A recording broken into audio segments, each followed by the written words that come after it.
एक भिखारी था। रेल सफर में भीख मांगने के दौरान एक सूट बूट पहने सेठ जी उसे दिखे। उसने सोचा कि यह व्यक्ति बहुत अमीर लगता है, इससे भीख मांगने पर यह मुझे जरूर अच्छे पैसे दे देगा। वह उस सेठ से भीख मांगने लगा। भिखारी को देखकर उस सेठ ने कहा, तुम हमेशा मांगते ही क्यों हो? क्या कभी किसी को कुछ देते भी हो? भिखारी बोला, साहब मैं तो भिखारी हूँ, हमेशा लोगों से मांगता ही रहता हूँ। मेरी इतनी औकात कहाँ कि किसी को कुछ दे सकूं। सेठ बोले, जब किसी को कुछ दे नहीं सकते तो तुम्हें मांगने का कोई हक नहीं है। मैं एक व्यापारी हूँ और लेन देन में विश्वास करता हूँ। अगर तुम्हारे पास मुझे कुछ देने के लिए है तो इसके बदले मैं तुम्हें कुछ दे सकता हूँ। तभी वह स्टेशन आ गया जहां पर उस सेठ को उतरना था। वह ट्रेन से उतरा और चला गया।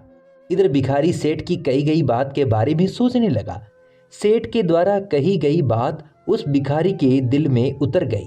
वह सोचने लगा कि शायद मुझे भीख में अधिक पैसा इसीलिए नहीं मिलता क्योंकि मैं उसके बदले में किसी को कुछ दे नहीं पाता हूँ। लेकिन मैं तो भिखारी हूँ, किसी को कुछ देने लायक भी नहीं हूँ। लेकिन कब तक मैं लोगों को बिना कुछ दिए केवल मांगता रहूँगा?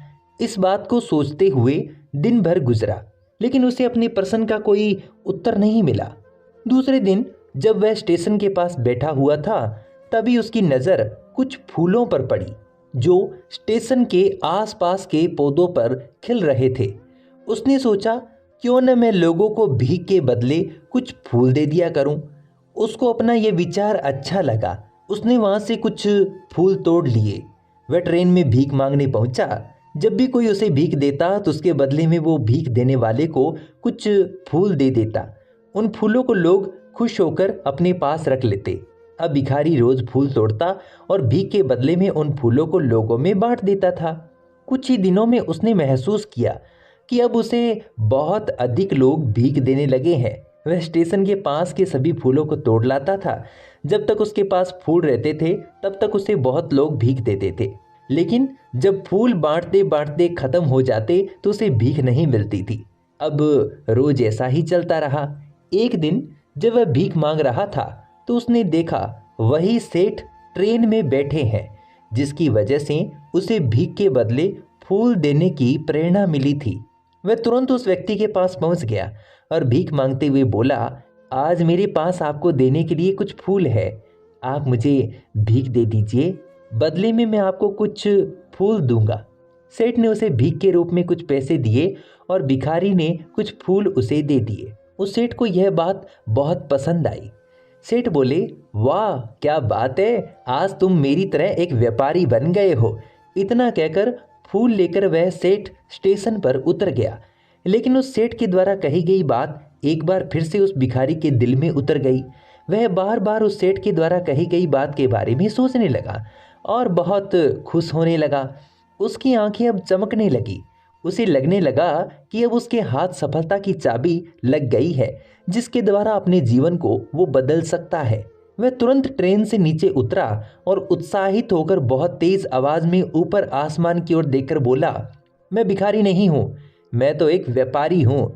मैं भी उस सेठ जैसा बन सकता हूँ, मैं भी अमीर बन सकता हूँ।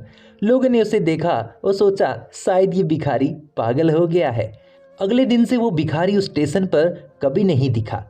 एक साल के बाद इसी स्टेशन पर दो व्यक्ति सूट बूट पहने हुए यात्रा कर रहे थे। दोनों ने एक दूसरे को देखा तो उनमें से एक ने दूसरे को हाथ जोड़कर प्रणाम किया और कहा, क्या आपने मुझे पहचाना? सेठ बोले, नहीं तो, शायद हम लोग पहली बार मिल रहे हैं। भिखारी बोला, सेठ जी आप याद कीजिए, हम पहली बार नहीं बल्कि तीसरी बार मिल रहे हैं। सेठ जी बोले, मुझे याद नहीं आ रहा, वैसे हम पहले 2 बार कब मिले थे? अब पहला व्यक्ति मुस्कुराया और बोला, हम पहले भी 2 बार इसी ट्रेन में मिले थे।